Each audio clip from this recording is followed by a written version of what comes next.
Sound check. Praise God. Amen. Isang pinagpalang umaga mga kabiyaya. How are you today? All is well. All is well. Batiin po natin ang ating mga katabi ng 2 thumbs up. You are Charito. Blessed and highly favored by God in Christ. Let's give God our best clap of praise. Amen. Tingnan mo yung katabi mo. Fresh ba? Yes. Yes. Dito fresh. Dito hindi ko narinig yung fresh. Isa pa, ulitin ko. Tingnan mo yung katabi mo. Fresh ba? Yes. Yes. Palakpakan natin ang ating Panginoon. It's a brand new day. And we are all fresh by the grace of God. Amen? Amen. So, 10 linggo na po ang nakakaraan kung nagbibilang kayo. 10 linggo na ang nakakalipas. Simulang bagtasin natin ang serye, Your Next Season is Coming. At tulad ng nabanggit namin nung simula pa lamang, ang seryeng ito ay tungkol po sa mga Bible characters, kung paano yung biyaya ng Diyos ay tumilos sa kanilang mga buhay at inilipat sila from one season to another season. So here, we are examining how the grace of God works in their lives and launch them into the next season. So let's do a quick recap kung sino-sino na yung ating mga napag-aralan. So we had Noah, Abraham, Jacob, Joseph, and last week, tinapos po natin ang kwento ni Moses. So we are done with these 5 men, and today we will add another man of the Bible. He is the successor of Moses. Can you guess who he is? Who is the successor? Who is? Joshua. Very good. No other than Joshua. No other than Joshua.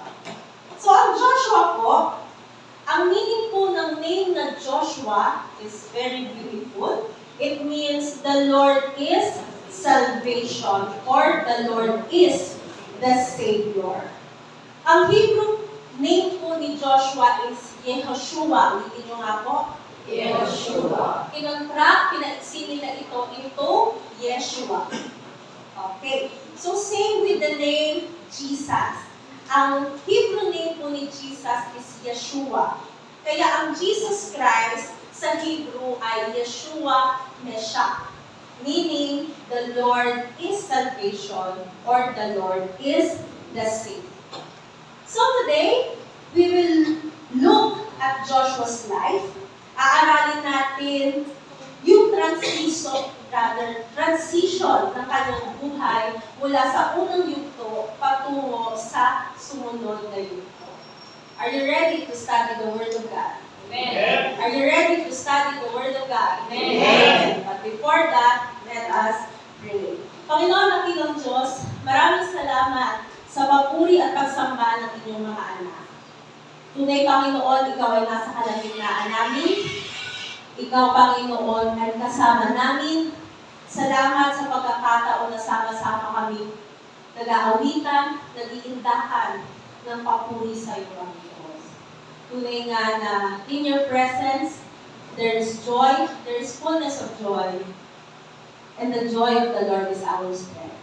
Salamat, Panginoon, na sa araw na ito, nandito po kami at mag-aaral ng inyong salita.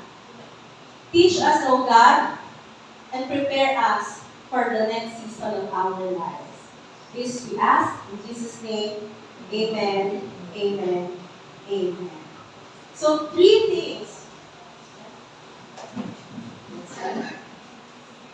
So, 3 things. Today, tatalakayin natin yung 3 bagay kung paano tinanggap po si Joshua ng biyaya ng Diyos. At ilalapat po natin ito sa ating mga buhay.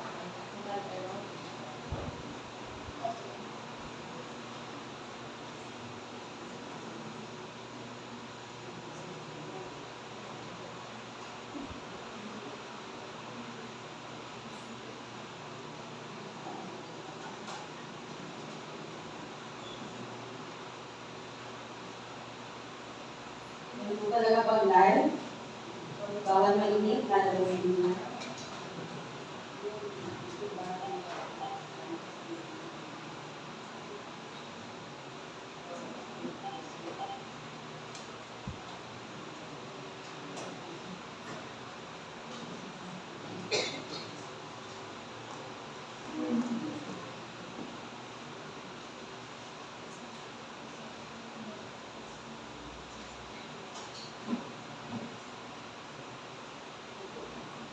Okay. Yan. Okay, sino po ulit ang ating pag-uusapan sa umaga nito? Si Joshua. Joshua is the successor of Moses. Okay. So, again, three things when grace finds you from the story of Joshua. Number one, pakibasa po ng lahat. Pakilakas. Grace prepares you in hidden places. Inihahanda ka ng biyaya ng Diyos sa mga lugar na hindi lantad. May mga nangyayari kahit wala tayong nakikita. Amen po ba? May mga nangyayari kahit wala tayong nakikita, wala tayong nararamdaman. Meron po nangyayari. At meron po mga pangyayari sa buhay natin, hindi po kasapunin. Tama? Hindi naman po tayo public first figure. We are private figures. So, hindi po bukas sa publiko ang buhay natin. Maraming tao hindi batid ang nangyayari sa iyong buhay. Pero, hindi man nila batid, ito'y kita ng biyaya ng Diyos. At dito gumagawa ang biyaya ng Diyos para ilipat ka sa season na ito patungo sa panibagong season. And you know what?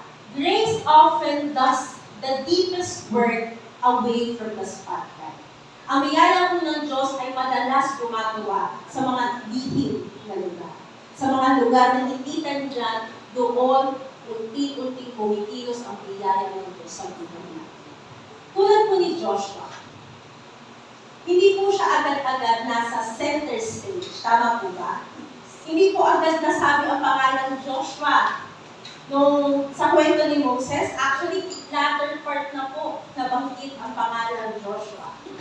So, hindi po siya agad-agad nasa spotlight. Si Joshua ay nasa ilalim ng liderato ni Moses. Si Moses po ang kilala, tama? Marami nga ang nagbabansag sa kanya, the greatest prophet of all time. Pag sinabing Moses, ano yung maaalala nyo? The Red Sea, the parting of the Red Sea, the Ten Commandments. So si Moses po ang tanyag, habang si Joshua, siya po ang sidekick, siya ang aid, siya ang assistant, siya ang helper. Ang bansag sa kanya ng Biblia ay katuwang, katulong, alalay, kasama ni Moses. Exodus 24:13. So Moses and his assistant Joshua set out, and Moses climbed up the mountain of God. Anong tawag ng Biblia kay Joshua? Assistant. Sa ibang version, aid, katulong. Si Joshua po ang laging nakaalalay kay Moses, kahit anong gawin.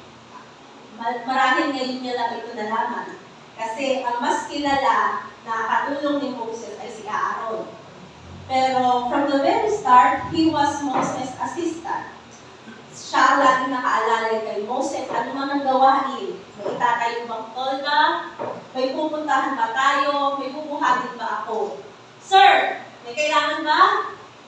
Sir, may pwede ba akong iabot? Sir, may magagawa pa ba ako? Isang pwestong hindi popular, hindi ka pansin-pansin, pero naniniwala ba kayo na napakahalaga? Yes. Yung pwesto ni Joshua, hindi po yan yung nasa spotlight. And yet, leadership will say that is the important part. Amen? Yes. Ito yung mga tagpo, hindi lantad, hindi bulgar, hindi tanyag. Sa makatuwid, nasa likin, hidden. Pero, Hindi mo ba nakikita, kitang-kita iyon ng biyaya ng Diyos at ang biyaya ng Diyos ang gumagawa para ihanda siya sa susunod na season ng kanyang buhay. Numbers 11:28, Joshua, son of Nun, who had been Moses' aide since his youth. Ano mapapansin niyo sa buhay ni Joshua? Mula kabataan, naglilingkod na siya kanino? Kay Moses. Since his youth, mula bata pa lamang, naglilingkod na siya. Katuwang na siya, katulong na siya nino? Ni Moses.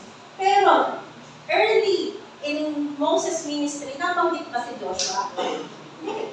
Tama? Ang nababanggit na kasama si Aaron. Hindi nababanggit si Joshua, pero Bible says na si Joshua ay nagsimulang maging katuwang ni Moses from his youth. Ano makikita nyo dito? He was not a late joiner. Hindi po baguhan si Joshua. Hindi siya bagito sa ministeryo. Mula kabataan, nandoon na siya. Nakaalalay, laging tumutulong. See? Hindi po marunong tumanggi si Joshua sa oras na kailangan ng tulong niya, maliit o malaki at gawain. At kusa siyang tumutulong kahit hindi i-assign, kahit walang title, nandoon siya. Lagi po siyang nasa tabi ni Moses. Since his youth, lagi siyang nasa tabi ni Moses. That is why he is always aware of the problem and he is part of the solution. Tama po ba? Lalo na kapag ikaw ay nakaalalay sa leadership, alam mo ang mga problema, pasikot-sikot ng dilema. Yes, you are aware of the problem and he is part, Joshua is part of the solution. Hindi po tulad ng marami. Hindi na nga alam yung buong larawan ng buhay mo, hindi alam yung buong problema ng simbahan, hindi alam, hindi kita yung sum total ng dilema, ng gastusin. Marami pang nasasabi sa likod man o sa harap. Imbis isipin, ano kaya ang magto? Ano ba yung maitutulong ko? Paano mo pagdadaanin ang pasal? Si Joshua po ay nakaabang sa latest. Tingnan mo yung katabi mo. Nakaabang din sa latest si Joshua. Pero hindi para magmarites, mag-umpukan, magbuluman. Hindi po ganyan si Joshua. Nakaabang siya sa latest, hindi para magsabi ng kapintasan, ng puro-purong hindi kailangan. Si Joshua po ay nakaabang upang magbigay ng tulong at ng solution. This is the man we are talking about right now. A homegrown leader, marked by unquestionable loyalty to Moses. Kaya po si Joshua, very loyal kay Moses. Bakit? Kasi kasama na siya ni Moses from the very start. He knows the man he is with. Joshua knows the man he is with. And more importantly, he knows the God of Moses. This is from my heart, mga kabiyaya. Please make no mistake. Mahal ko po kayong lahat sa Panginoon. I appreciate all of you. Your presence is very dear to me. Pero, tumingin kayo sa akin, yung mga nakasama namin simulat sa pool, you know who you are.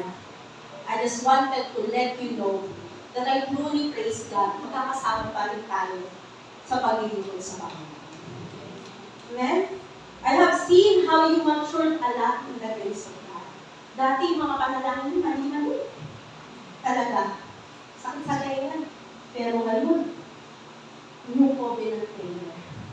Dati pag pinapatay nyo kayo, ano yung sinasabi nyo? Puro na lang, no, kasunduan ang sinasabi ko. Pero ngayon, nasa bagong kasunduan na. Tinutulong. And I praise God for that. And I have seen how you partnered with us in the ministry, even in those hidden places, without any ulterior motives. Malapakan po natin ang Panginoon sa buhay. So back to Joshua, hindi po siya nag-stay sa ganoong status. Hindi po siya nag-stay sa hidden places. Alam nyo, nag-progress ang buhay niya from hidden places to the exposed season. Deuteronomy 34:9. Si Josue, na anak ni Nun, ay puspos ng espiritu ng karunungan. Tatanungin ko kayo, pag sinabing espiritu ng karunungan, sino ang pinatutulan? Kapag-aralan nito, not sure kung 2023, 2024, o 2025, pero napag-aralan natin ito. Sino ang espiritu ng karunungan? Tahimik ang church na ito. Isa pa, sino ang espiritu ng karunungan? Jesus ba? The Holy Spirit. I'm not sure kung hindi ko na maalala, pero 10 titulo ng banal na espiritu pinag-aralan natin. At isa po ay Spirit of Wisdom. So again, si Josue na anak ni Nun ay puspos ng espiritu ng karunungan sa makatuwid puspos ng Espiritu Santo sapagkat ipinataw ni Moises ang kanyang mga kamay sa kanya. Pinakinggan siya ng mga Israelita or anak ni Israel at ginawa nila ang gaya ng inuutos ng Panginoon kay Moises. So mula sa pagiging helper, pagiging aid, alalay, tagabuhat, nasa gilid, kasama palagi, anong ginawa ni Moises? Ipinako niya yung kamay niya kay Joshua at inimpart kay Joshua, ipinasa kay Joshua yung Spirit of Wisdom, yung Holy Spirit. Dahil dito, nung ipinako ni Moises yung kanyang kamay kay Joshua, nagsimula makinig ang mga Israelita sa kanya. Pinilala siya as the next leader of the nation of Israel. Ang tawag po sa ginawa ni Moises ay impartation of anointing o pagpapasa ng kapangyarihan at pagpapala ng Diyos sa pamamagitan ng panalangin o pagpapatong ng kamay. Mga kabiyaya, makinig. Let me explain this. Kasi baka maguluhan kayo patungkol sa anointing. Remember, anong ginawa ni Moises para maibigay, maipasa ang anointing kay Joshua? Binato ang kamay. So, pastor, kailangan mo na ipatong yung kamay mo sa aming mga ulo para maipasa din sa amin yung anointing, yung empowering word of the Holy Spirit. So, let me explain this because this is very critical and very sensitive topic. Remember, meron yung dalawang covenant sa Biblia. Ano po yung dalawa? Old Covenant and New Covenant. The Old Covenant, the covenant under the law, and the New Covenant, the covenant under the grace of God. Ang anointing po o ang pagpapahid ng kapangyarihan ay magkaiba sa dalawang kasunduan. Pakinig. Honestly, I want you to focus right now to lend me your ears kasi this is a deep topic. Okay? Hindi po lahat ay nauunawaan ito. Lalo higit kung hindi kayo nakikinig. Kung kinakalamig yung katabi nyo, natutulog kayo kasi hindi ko nag-iintindihan lalo. So makinig. Sabi mo sa katabi mo, makinig ka. Wala akong maingay. Kasi may nabibis ka ng voice. So, ang anointing po o pagpapahid ng kapangyarihan ay magkaiba sa dalawang kasunduan.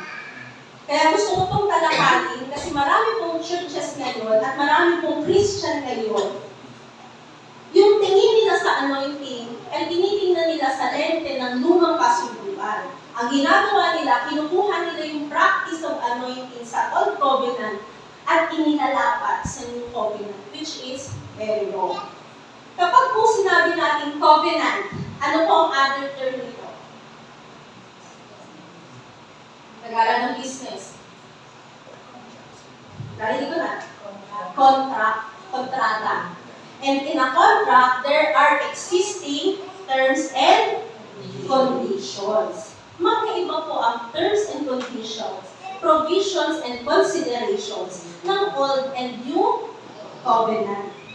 Tulad ng sabi ni Jesus, Hindi mo pwede ilagay ang bagong alak sa lumang sisidlang balat. Bakit? Sisirain ng bagong alak yung lumang sisidlang balat. Ang bagong alak na sinasabi ni Jesus ay ang bagong kasulungan sa ilalim ng biyaya. Habang ang lumang sisidlang balat ay ang lumang kasunduan sa ilalim ng kautusan. Hindi mo pwedeng pagsamahin. Bakit? Hindi sila match. Ang kamatch ng luma din. Ang kamatch ng bago rin. Okay? Ang Old Covenant po ay naisulat upang ating malaman ang tunay na ganda ng bagong kasunduan. Ang sabi po sa Hebrews 10:1, ang kautusan ay anino. Ang biyaya ng Diyos. Kapag mga kabiyaya, lalo sa mga bago, kapag sinasabi pong biyaya ng Diyos, hindi po kami tumutungkol sa ano. May pinatutungkolan kami at sino. Pag sinabing biyaya ng Diyos, sino? Si Jesucristo. Dahil si Kristo ang sukdulang biyaya ng Diyos. So, ang biyaya ng Diyos, sa Hebrews 10:1, the law is the shadow, Christ is the reality. Ano po ang mas mainam? Anino o realidad? Ano? Realidad. Itaas ang kamay ng mga asawa. Huwag na po kayong magtunwari.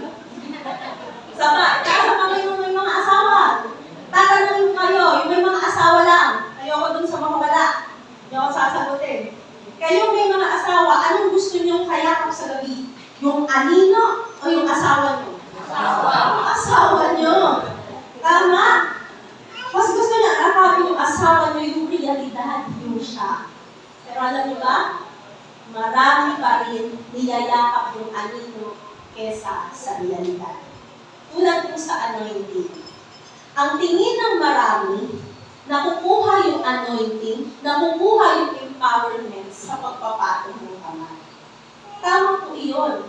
Kung namumuhay ka sa ilalim ng lumang kasunduan. Tatanungin ko, luma ka ba? Ang lumang kasunduan po ay tapos na. Hindi na umiiral. Bakit? Sapagkat ang terms and condition ng old contract ay tinatagpo na noong si Kristo ay namatay sa krus at muling nabuhay. Nung muling nabuhay si Kristo, pumasok tayo sa New Covenant and it is established on the better promises of God because of the finished work of Christ. Amen? So, bago po natin ipagpatuloy ang kwento ni Josue, hayaan ninyong talakayin ko ng bahagya ang patungkol sa anointing sapagkat sa kwento ni Joshua, nabanggit po na kaya siya napuspos ng Espiritu Santo, kaya po siya sinunod ng mga Israelita kasi pumasok sa kanya yung empowerment. Tama? So, yung start ng pagpapatong ng kamay ni Moises, doon po nagsimula, very significant sa changing of Joshua's life season. So, tingnan po natin. Right? So, Old Covenant, New Covenant. Tingnan niyo po yung diferensya, yung pagkakaiba. Pagdating sa anointing, anointing lang po ang ating tatalakayin. Hindi. Marami pong clauses ang contract. Tama? At sa mga clauses na yon, isa po doon yung anointing. So, in the Old Covenant, the anointing rested only on the selected few. Pili lang ang naa-anoint. At paano sila naa-anoint? Through, imparted through the laying on of hands. Tulad po ng ginawa ni Moses. Kay Joshua, anong ginawa? Pinatong yung kamay. Kaya tumanggap si Joshua ng spirit of wisdom, representing the empowerment, representing the anointing. Paulit-ulit po yan nabanggit sa Biblia, na kaya na-empower yung mga Old Covenant characters is because binibigay sa kanila, ipinapasa sa kanila yung anointing. Also, kailangan mo maunawaan nyo na yung anointing po, ito po yung empowering work or operation of the Holy Spirit. At ang ministeryo ng banal na Espiritu ay magkaiba sa bago at sa lumang kasunduan. In the Old Covenant, the Holy Spirit stays for a specific purpose, then lives when it is done. But in the new covenant, the Holy Spirit stays with every believer, not for a while, but forever. Malaki po ba ang pagkakaiba? Yes. Pero meron mga Kristiyano, hindi ito maunawaan hanggang ngayon. Hanggang ngayon, umaasa pa rin sila, ipinapanalangin pa rin nila, Lord, ibigay mo po sa akin ang anointing. Umaasa pa rin sila sa pagpapalo ng kamay para mailipat sa kanila yung empowerment. Kailangan mabuwal. Dahil kapag hindi nabuwal, walang anointing. Kaya yung mga naglileo habang hindi nabubuwal yung tao, simple tinutulak na lang. Para mabuwal. Para masabing may anointing. Kailangan nagsasalita ka ng iba't ibang wika para masabing nasa iyo ang anointing. Kaya paulit-ulit yung salitang pinibigkas mo. Para pag hindi na nila maintindihan, nag-speaking in tongues ka na. Pag ayaw mo, para ilalabas na yung dila mo. Para sila na ang magpilit, makapagsalita ka ng iba't ibang wika. Hindi po tayo agad sa speaking in tongues, pero hindi po lahat may gift of speaking in tongues.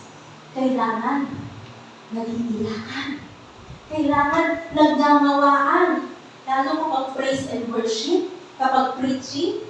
Dahil kung hindi ka umiiyak, hindi ka kumamawa, wala sa iyong anointing. Kaya lahat na lang magpapaiyak, sinasabi ng song leader, ng pastor, para hindi nakaparaman, anointing. Alam mo mga biyaya, kapag hindi mo naiintindihan o hindi mo alam ang mensahe ng biyaya, mabilis kang maniniwala at matatangay sa mga ganitong uri ng puso. Pero kapag naintindihan mo na si Kristo at ang tinapos niyang gawa ay sa Kanya, at higit pa, alam mo, ikaw ay napahiran ng kapangyarihan the moment you believe.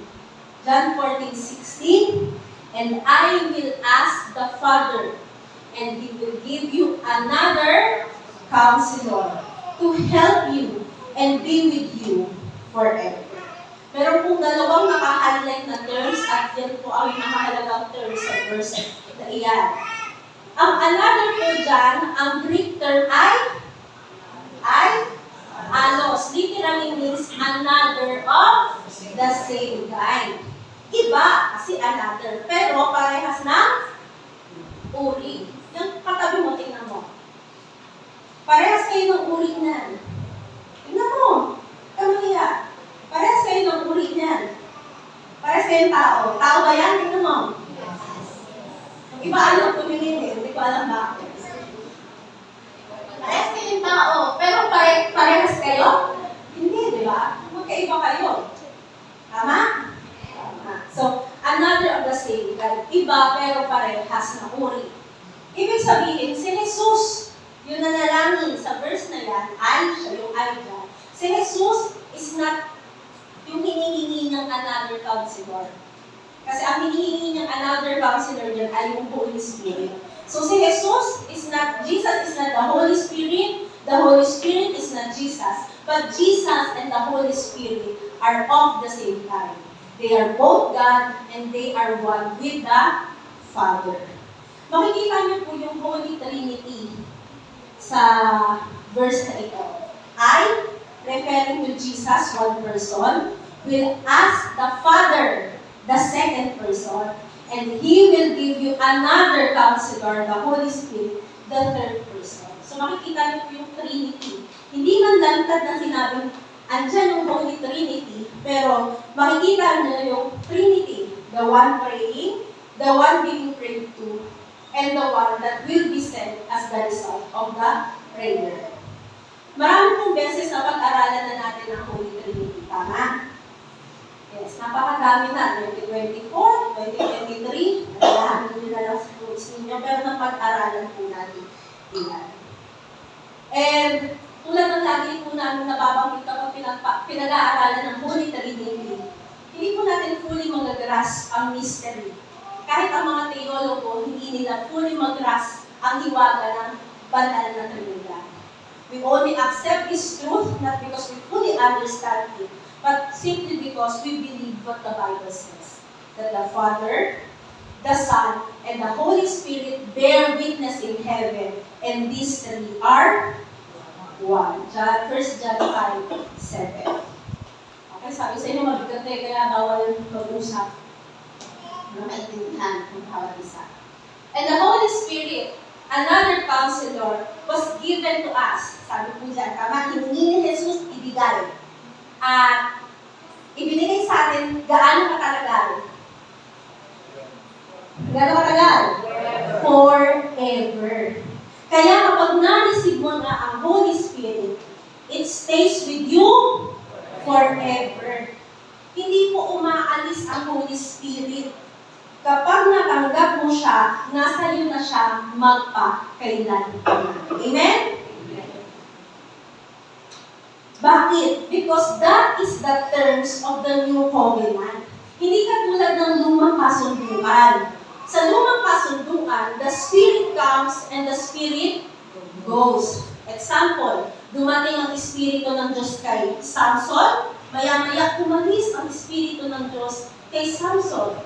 Dumating ang Espiritu ng Diyos kay Saul, sumunod na tagpo, umalis ang Espiritu ng Diyos kay Saul.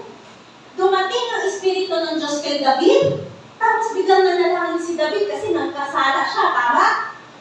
Natagpuan siya sa kalubungan ni Bathsheba. Hiniling niya sa Diyos, huwag mong aalisin sa akin ang Espiritu mo. So meaning, sa Old Covenant, ang Holy Spirit ay in and out, come and go. Kaya ang iba, ginagawa cut and paste. Inilalapit yung Old Testament example sa New Covenant example. So what's the difference of the two covenants? Kung ganyan din ang gagawin natin, wala. Para saan pa na may luma at bagong kasunduan? That is why you need to study the Bible. Sabi mo sa katabi mo, study the Bible. Hindi seryoso tayo mag-aral ng salita ng Diyos. Bakit kailangan mo malaman ito?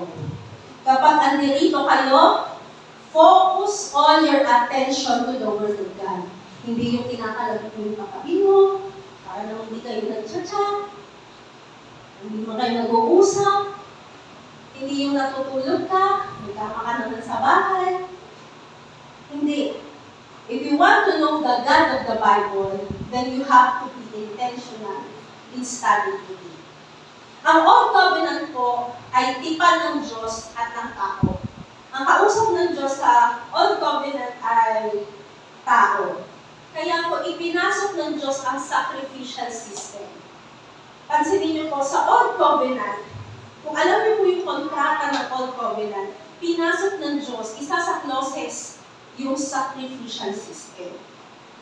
Bakit? Para i-cover yung imperfection ng tao. Tama po bang may terms and condition ang kontrata? Yes. At lahat iyon dapat matupad mo. Alam ng Diyos, hindi mamimit ng tao yung terms and condition ng agreement. Dahil, may mga utos pa sa Old Covenant? Yes. Alam ng Diyos, hindi mo matutupad yun. Utos nga ng nanay mo, hindi mo masunod eh. Utos pa ng Diyos. So, alam ng Diyos, you will fall short. So, to cover up your shortcomings and for the covenant to be satisfied, God gave the sacrificial system. Kaya kung mapapansin niyo po sa Old Covenant, madalas, palagi, nagsasakripisyo yung mga tao doon ng hayop. Kapag may nalabag silang utos, nagkasala sila, may karampatang sacrificial system na kailangan gawin para ma-meet ang terms ng agreement. Kaya naghahanap po sila ng dugo ng hayop sa dambana. As long as naroon ang dugo ng hayop, you meet the terms. The problem with the sacrificial system in the Old Covenant is that this is only temporary, panandalian lamang. Wala pong lasting effect. Kaya kapag natuyo na yung dugo ng hayop sa dambana, nakagawa ka ulit ng pagkakasala, you have to do it again and again and again and again. pag-ulit-ulit. Ibang-iba po ang New Covenant. Dahil ang ginamit ng Diyos ay hindi dugo ng hayop. Ang ginamit ng Diyos sa bagong kasunduan, nandoon pa rin po yung sacrificial system, pero ang sacrificial system, hindi dugo ng hayop ang ginamit. Ang ginamit mo ng Diyos ay dugo ni Kristo na nabubo sa krus ng Kalbaryo. Hindi lamang tinakpan ang ating kasalanan, kundi inalis ang ating kasalanan. Remember what John the Baptist said? Behold, the Lamb of God who takes away the sin of the world. Not sins. Basahin niyo po yung Biblia. Hindi po sinabi ni John the Baptist that behold the Lamb of God that takes away the sins. Hindi. Sin. Anong pinagkaiba ng sins at sin? Kabataan. Anong sinasabi ng kabataan? Nag-aaral ba kayo? Saba, anong pinagkaiba ng sins at sin? Singular at plural. Ano ang plural? Marami, anong singular? Sa ano ang plural dun sa binanggit ko? Sins or sins? Sins. Ang singular? Sin. Ang inalis po ng kordero ng Diyos na si Jesus ay hindi sins, pero sin. Singular meaning the package, yung lahat. Yung kasalanan na dinala ni Adan sa sanlibutan, hindi yung kasalanan ginagawa mo. Kaya mo nagkaroon ng sins ay dahil sa sin. Iyon po yung inalis ni Kristo, yung hamartia, yung sinful nature. Kaya ka naman nakakagawa ng kasalanan kasi meron kang sinful nature. Ang inalis ni Kristo, the moment you believe, yung sinful nature. Yung mga nagagawa mong kasalanan ngayon, islot na lang yan. Kasi matagal ka bago nakakilala. Kaya tayo naging sinners because of that sin. Ang sinners po, yun po yung nakakagawa ng kasalanan. Ang inalis ng Diyos yung root cause, which is the sinful nature. Kaya ngayon, bago ka nangyayala. Amen? Kaya mo nang humindi sa tukso at hindi gawin ang mga kasalanan. Amen? Bakit inalis ang sinful nature? That is the new covenant. Noong na-born again ka, meaning noong ikaw ay sumampalataya. Dahil marami po ang nalilito, akala nila relihiyon ang born again. Kasi paano ba naman pag ikaw naglalagay ka sa resume mo, sa mga hinihiling information, religion, born again Christian. Mali. Hindi po religion ang born again. Pwede mo ilagay Christian. Kung na ilagay yung born again, nalilito sila pati ikaw dito ako. Ang born again po, ito po ay spiritual experience kung saan yung patay mong espiritu ay binuhay muli noong napakinggan mo ang mensahe ng tinapos na gawa ng Kristo. The moment you believe and receive the Lord Jesus, ipinapanganak muli ang iyong espiritu. At noong na-born again ka, ginawa ka ng bakal ng Diyos. Nakatira ang Holy Spirit mo sa espiritu mong na-born again at hindi na po siya aalis magpakailan pa man. Amen? Sa Old Covenant, hindi po makatira. Hindi makatagal ang Holy Spirit sa tao. Bakit? Hindi po bagong nilalang. Hindi born again yung espiritu ng tao. Kaya ang Holy Spirit, for a specific purpose, nandiyan siya, and He will go. Mga kabiyaya, we are in the new covenant. That is why, the moment you believe, you were marked, tinatakan ka ng Espiritu Santo. Sino po dito ang mananampalataya? Kung ikaw ay mananampalataya, tinatakan ka ng Espiritu Santo. Kung ikaw ay mananampalataya, nasa iyo ang Espiritu Santo. Ephesians 1:13, or rather 1:13 to 14, kay Kristo. Sino dito ang na kay Kristo? Kayo rin naman na nakarinig ng salita ng katotohanan, ang ebanghelyo ng inyong kaligtasan, at kayo na sumasampalataya sa Kanya ay tinatakan ng ipinangakong Espiritu Santo. Sino po ang mga sumasampalataya dito kay Kristo? Itaas mo ang kamay. Kung ikaw ay sumasampalataya kay Kristo, Siya ang Diyos at tagapagligtas ng iyong buhay. Ikaw ay markado ng Holy Spirit. Nakatatak sa iyo ang Espiritu Santo. Bakit? Para saan yung pagtatatak ng Espiritu Santo? Verse 14. Siya, ang Espiritu Santo, ang katibayan ng ating mana hanggang sa ikatutubos ng biniling pag-aari ng Diyos. Binili ka ng Diyos. Tingnan yung katabi mo. Binili yan ng Diyos. At ang pagkakabili sa iyo, ang pagkakatubos sa iyo, malaki, napakalaking halaga. Dugo ni Kristo.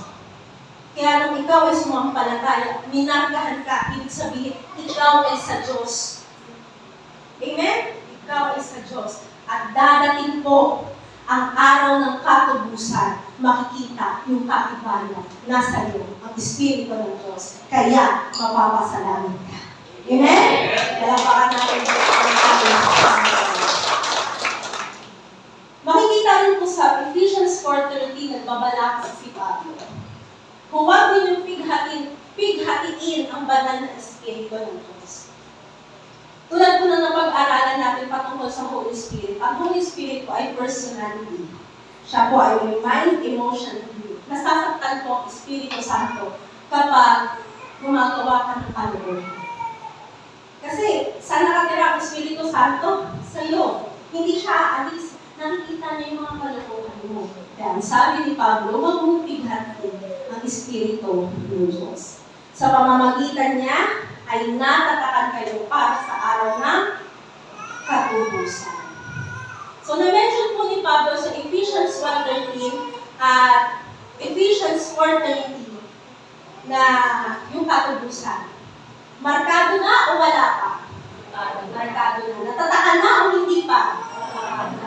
Kaya kapag may tataka na, selyado ka na ng Holy Spirit. Magkagulo man ng mundo ngayon. Tatanungin ko kayo, magulo ba ang mundo? Yes. Yes. Nagkigihera na sila. Nagbabatuhan na sila ng missiles. Tama? Magkano na ang gas? Aray ko po. Susunod yan, taas na rin ang bilihin. Aray ko lalo. Tama? Anticipate nyo na yan. Bakit hindi pa inam ang mundo? Pagulo ang mundo. Papangit ang mundo.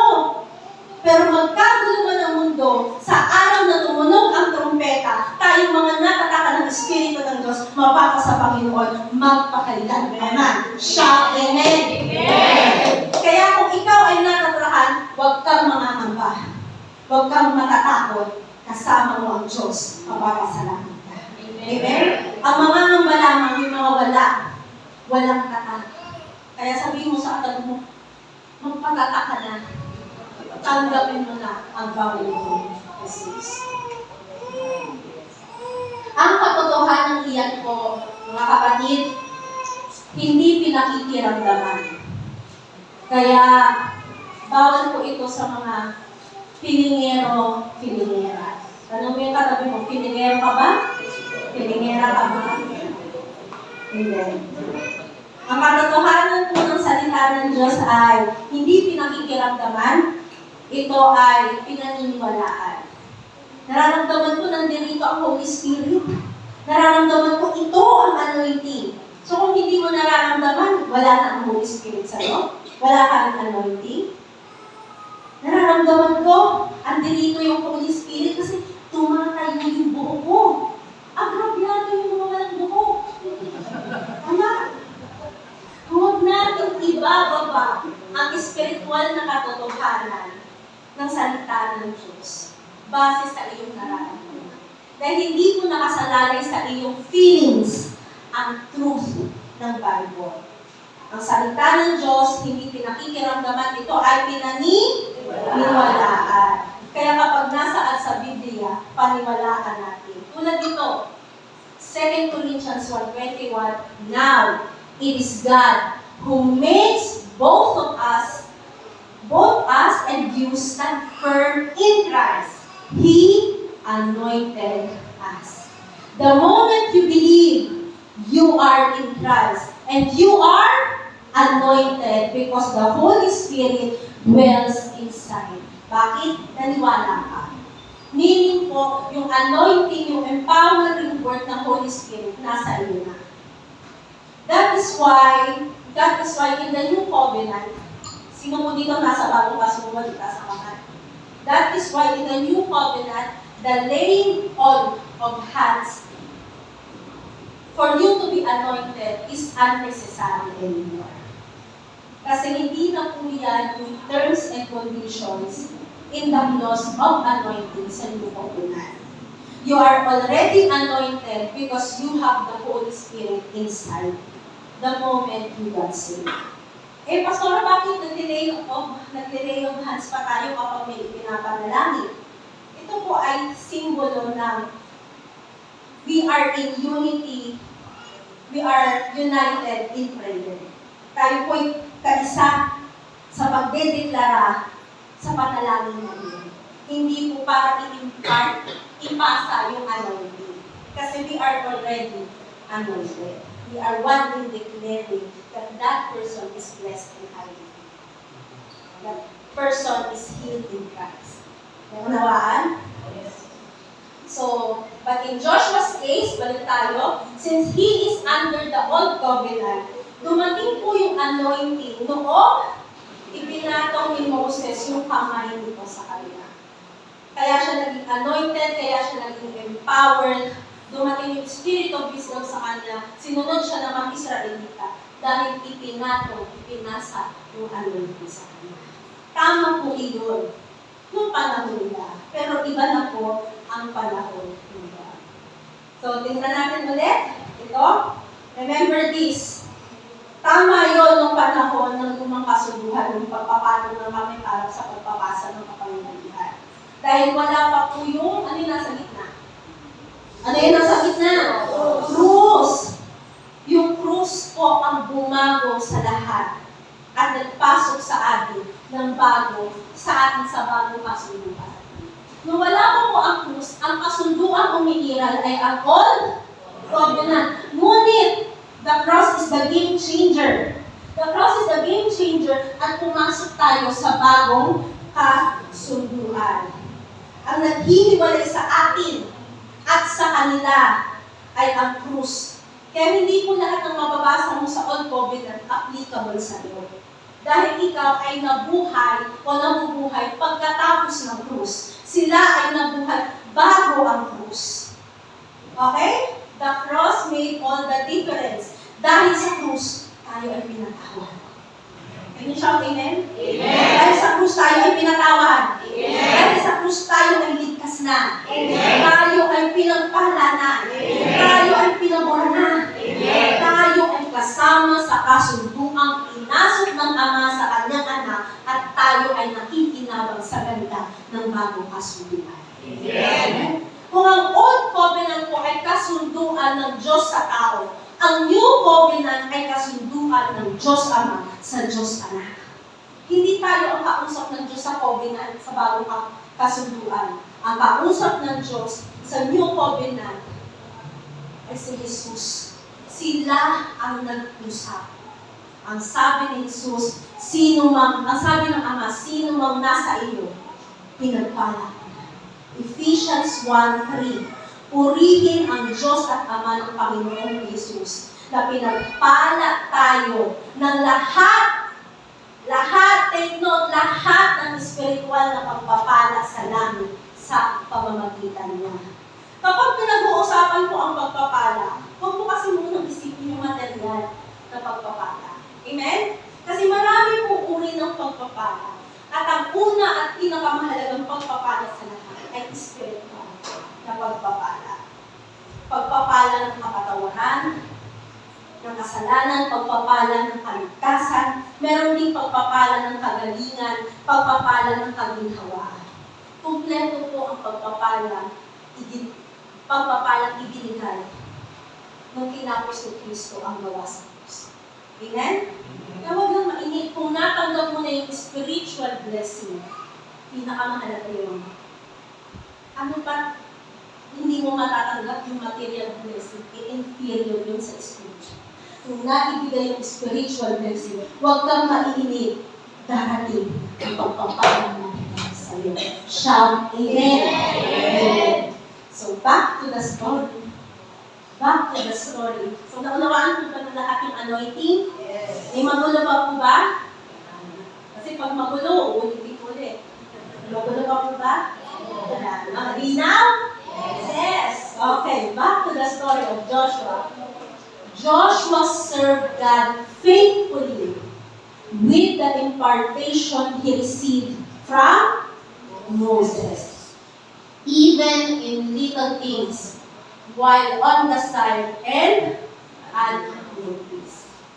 Hindi po kailangan ni Joshua mag-Facebook o mag-broadcast o italaga pa. Inampanan ni Joshua yung tungkulin na sa tingin niya makakatulong at makabubuti kahit walang nakakakita, kahit kaunti ang nakakakita. May makipagkamay man o wala, tuloy. May bumati man o wala, tuloy. May labit man o wala, tuloy ang gawain. Napasalamatan man o hindi, no problem. Hindi nakasalalay sa tao ang paglingkod ko, kundi sa Diyos na nagligtas sa akin. Amen? Ayun po ang puso ni Josue. He wanted to serve God without any ulterior motives. And you know what? God knows your motives. Hindi namin nakikita, pero pwedeng maramdaman, mapansin, pero batid na batid ng Diyos ang motibo nila. At si Josue, kung siya ay nasa hidden places niya, he is not proud. He works quietly on the side. Kaya marami po ang nagtataka. Ang kilala ko si Aaron. Bakit biglang lumitaw ang pangalan Joshua nung mamamatay na si Moses, right? Bakit hindi si Aaron ang naging successor ni Moses? Bakit biglang si Joshua? It is because Joshua served God faithfully, even unnoticed. Definitely, God sees him. Hindi man siya nakita ng marami, yung ginagawa niya, yung impact, yung kanyang pagtulong, but definitely, God sees him. So from the season of hidden places, dinala siya ng Diyos to His exposed season. He is, or He was, the next leader of the nation of Israel. Luke 16:10, bibigkasin ko na lamang po, ang tapat sa maliit ay tapat din sa malaki. Tama po ba? At ang hindi tapat sa maliit ay hindi rin tapat sa malaki. Kaya kung mapagkakatiwalaan ka sa maliit na bagay, sa maliit na gawain. Hindi ka pag ikaw ay nai-assign dyan, hindi ka nagmamalaki, hindi ka nag-iibang anyo. Kung ikaw ay na-assign, parang hindi na ikaw yung dati Parang ibang na yung tapas ng dila mo Iba na yung aurahan at postura mo, iba na yung kilos mo. Hindi ka nagbabago. Tapat ka lamang na naglilingkod, then you will be trusted with greater things in finances, in relationships, most importantly, in the ministry. Like Samuel, under Eli's mentorship. Nagsimula po si Samuel, very, very young. Pagkatapos ng kaya niya ng hindi magpaalaga sa kanyang nanay, at very young age, dinala na siya kay Eli. So like Samuel under Eli's mentorship, your own hidden season, this is where God's grace prepares you. Yung mga panahong hindi lantad, mga panahong hindi batid ng karami, lihim, kumbaga, walang spotlight, walang reporter, that is the time the grace of God is preparing you for your exposed season. Amen? Amen. Your hidden preparation is the gateway to your next season. Basahin nga ng lahat. Your hidden preparation is the gateway to your next season. Papasok ka na roon.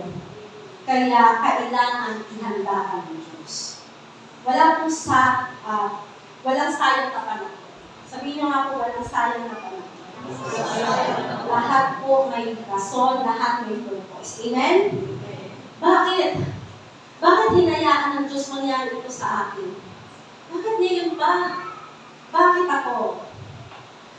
You know, let's just have a sharing time. When I was 16 years old, yun po yung taon o yun yung panahon na nakakilala ako sa Diyos. Kaya nung nakakilala ako sa Diyos, in just a very maliit na span of time, alam ko na, tinawag ako sa pagtuturo ng salita ng Diyos. Kaya gusto ko na talaga nun na, kasi papasok po ako nun sa college graduating ako, so fourth year high school, wala pa akong senior high school no. So fourth year high school, graduating, papasok sa college. Alam ko may calling ako sa pagtuturo. Ang gusto ko, mag-enroll na sa Bible school. Magandang bagay po ba yun? Yes, magandang bagay yun. Pero, laking gulat ko, ayaw ng pastor ko nun. Tapos, ayaw din nila mama. Sabi nila, pumasok muna ako sa regular school. Masakit sa akin yun. That is the truth. Kasi, isip ko noon, nung taon nung panang 16 years old ako, lahat naman ng ito, lilipas Lahat ito, temporary. Ang mananatili lang ay yung mga bagay na ginawa natin para sa Panginoon. Tama? Yan lamang ang tatawid sa kabilang buhay. Lahat ng pinagagawa dito, para lang ma-sustain ang buhay ko dito. Pero in the end, lahat lang ng paglilingkod ko, yun lang ang tatakbo sa kabila. So, ba't parang magpapatumpik-tumpik, mag-focus na ako sa paglilingkod. Pero, God did not allow it na pumasok ako sa Diyos. So, I took accountancy. At napakasakit pala sa ulo, tama po yun. Masakit sa ulo. And you know, I graduated accounting technology. Dahil hindi ko naman po napasahan yung qualifying exam. So, kung naman napasahan yung qualifying exams, and I even transferred school. Kasi nagpapakasakali makapagtapos ng accountancy, pero wala. Hindi pa ako nag-excel, in short. Simply because, iba yung nasa puso ko. Biyaya lang talaga ng Diyos, bakit ako nakapasa. Mga maintindihan niyo. Pero, it was the grace of God. Kaya sa mga papasok dun sa kolehiyo, meron bang papasok sa kolehiyo yan? O yung mga papasok pa lamang? Bilang naka-experience, kunin niyo po yung career track na gusto niyo. Kasi doon kayo mag-excel at doon kayo mag-excel. So during my college years, hindi po ako active sa school activities. Active ako sa church activities. Kahit malayo, kahit pagod, I made sure nakaka-attend ako ng prayer meeting. At imbis na sa church ako mag-absent, kasi maiintindihan naman ako, tama? Kolehiyo ako noon, college ako noon. Imbis na sa church ako mag-absent, sa mga klase ko ako nag-excuse. Kaya alam nila, hindi nila ako makahatap, lalo pa weekends or may gawain sa church. I just really love listening to the Word of God. And when we learned about TMI, I never missed a midweek service dahil napakadami ko pong natututunan patungkol sa salita ng Diyos. I even enrolled sa Saturday classes. Kahit Friday, ang schedule ko sa school ay 9 p.m. 2 hours away ang bahay. So nakaka-uwi ako around 11 p.m. Minsan pa 12 a.m. na. Then gigising ng 5 a.m., babiyahe pa m. I was just a churchgoer that time, wala akong parte sa anumang gawain. I just love the Word of God. That is my hidden places. Those hidden years of studying and hustling between regular school and Bible school became my preparation system. Later on, when I was 24 years old, I became a pastor. 16, 24, ilang years ng pagitan? 8 is the year, is the number of new beginning. So, 24, 8 years, years ko yun, I was 24 years old, I became a pastor. So, natupad pa rin yung pagkatawag ng Diyos sa akin. Tama? Bago naging pastor, natutunan ko na ang pasikot-sikot sa ministeryo. Pagsasaalo sa gawain, pag-aasikaso ng programa, mismo yung mga uri ng tao sa ministeryo, kilala ko na. Kaya hindi na po ako nagugulat. Ngunit kung hinayaan ng Diyos na sumabak ako agad sa paglilingkod at a very young age, at bagong Kristiyano, maaari wala ako sa harapan ninyo ngayon. And I am really thankful for God, to God for that. Ngunit alam niyo, babalikan ko, napakatagal kong inisip at dala-dala sa libid ko, even when I was working in the corporate world. Bakit accountancy? Ang hirap kapag month-end, tama po yun. Tama, Jane? Ang hirap din pag mag-shift ng career. Diba? From accountancy, mag-organize ka ng gawin. Ang hirap talaga. Hindi ko forte. But now, I realize why. Kasi akala ko noon, ang balak lang ng Diyos sa akin, magpastor. Pag-aasawain niya rin pala ako. Nagkaanak ako at magkakaanak pa. Ninais ko makapagtrabaho ng work from home without sacrificing my ministry. And now, I am working as a virtual assistant in the field of accounting with a really good pay to support our family and most especially to support the church. At hindi po ako mapupunta dun sa season na yun, sa season na ito, kung hindi po ako nag-take accountancy. Maalam ng Diyos. Amen? Maalam ng Diyos. But you know, this season, ito pong season na nakakapag-work from home ako as an accountant, PA. 3 years po yan, naalala ko, pinanong kami sa office na Josh. Yung, ano yung gusto mong career path? Ang nilagay ko, syempre, accounting manager, pero nilagay ko sa dulo virtual assistant. Sabi ng manager ko, ba't nilagay mo yan? Sabi ko, totoo naman yun ang gusto ko eh. Ano gusto ko, dito lang ako, hindi. Nilagay ko, natupad siya. 3 years po yun. At hindi po madaling maghintay ng release. At yung sagot, bakit accountancy? More than a decade yung sagot ng Diyos. Taking accountancy prepares me and my calling for this season by His grace for His glory. Amen? Now I know, wala pong nasasalong na panahon. At walang nasasalong na pagkakataon sa buhay natin. Many times in those hidden seasons, I am asking why. I am asking why kung kayo ay nagtatanong sa Diyos, ako rin nagtanong sa Diyos, bakit Lord nandito ako? Hindi naman ako masala sa karir na ito. But you know, I appreciate it now. Kasi hindi po obligado ang Diyos mag-explain sa atin. But you have to believe step by step, moment by moment, because God is always right. Believe, hold on to, don't lose hope. Hindi nagkakamali ang Diyos. At hindi nagkamali ang Diyos sa buhay mo ngayon. You are in the right season and you will be launched into your next season. Shout, Amen. Amen. So, 3 things when grace finds you from the story of Joshua. Number 1, pakibasa. Lahat tayo merong hidden places.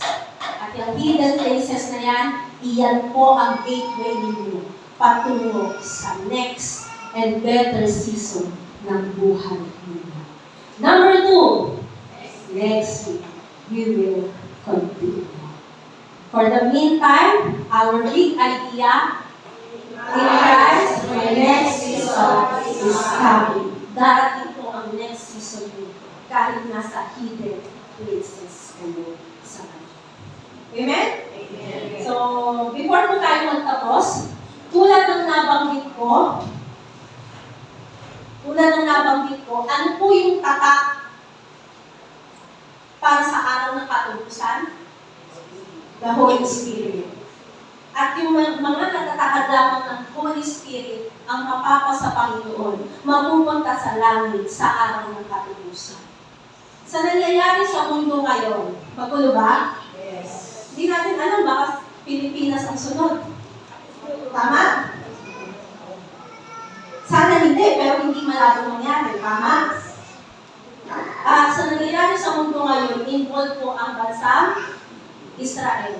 And you know, napag-aralan natin ito, ang Israel po ang mother of all signs. Ang Israel ang mother of all signs, kaya lahat ng nangyayari sa Israel, kailangan tutukan mo. Bakit? Kasi siya ang mother of all signs na malapit na ang pagbabalik ng Panginoon. Huwag mong hahayaang maabutan ka ng pagtunog ng trumpeta na hindi ka sumasampalataya. Bakit? Kasi maiiwan ka. At kapag tumunog ang trumpeta na iwan ka, mas magulo ang mundo kakaharapin. Narinig mo ngayon ang mensahe ng biyaya. Narinig mo ngayon ang mensahe ng kaligtasan na si Kristo ay Diyos at tagapagligtas. Ikaw ay sumampalataya sa Kanya. Hindi mamaya, hindi bukas, hindi sa susunod na linggo, sumampalataya ka sa Kanya. Ngayon din. Tumayo po tayong lahat. At kung nais mong tanggapin ang Panginoong Jesus at ikaw ay matatakan ng Espiritu Santo para sa araw ng katutusan, sumabay ka sa panalangin. Itaas po natin ang ating dalawang kamay at ipanalangin po natin ang panalangin ng pagtanggap. Ipanalangin po ito ng buong puso at katapatan sa Diyos. Panginoong Jesus, inaamin ko po na ako ay makasalanan. Hindi ko po kayang iligtas ang aking sarili ng hiwalay sa iyo. Narinig ko po ang mensahe ng biyaya. Ako po ay naniniwala na ikaw ay namatay at muling nabuhay, umakyat sa langit at muling babalik. Patawarin mo po ang lahat ng aking kasalanan. Tinatanggap kita sa aking puso bilang Panginoon at sariling tagapagligtas. Amen. Amen. Ako na lamang po ang mananalangin, Panginoon, dakilang Diyos. Narinig mo ang iyong anak for the very first time, tapat, buong puso na ipinanalangin ang panalangin ng pagtanggap. Narinig mo, tinanggap ka niya, Panginoong Jesus, bilang Diyos at tagapagligtas. Salamat dahil siya ay natatakan ng Espiritu Santo para sa araw ng katutusan. Salamat dahil tunay na isulat ang kanyang pangalan sa aklat ng buhay. Panalangin po namin na siya ay lumalim sa pagkakilala sa inyo, lumalim sa biyaya ng Diyos, makita ang kagandahan ng bagong kasubuan at tunay maranasan ang buhay na pinagpalang pinabuhay. Ikaw, Panginoon, ang kanyang Diyos at tagapagligtas, hayaan mo po siyang lumakad simula ngayon sa buhay na ganang at kasinasaya. Sa pangalan ni Jesus, Amen, Amen, Amen. Palakpakan po natin ang pakakaupit po tayong lahat. Tayo po ay darako sa banal na komunyon. Ito po ay mahalagang bahagi ng ating pagtitipon sa umaga ito. Kaya panatilihin po natin ang katahimikan, ang kaayusan. Tinatawagan po ang mga ushers dito po sa bandang unahan.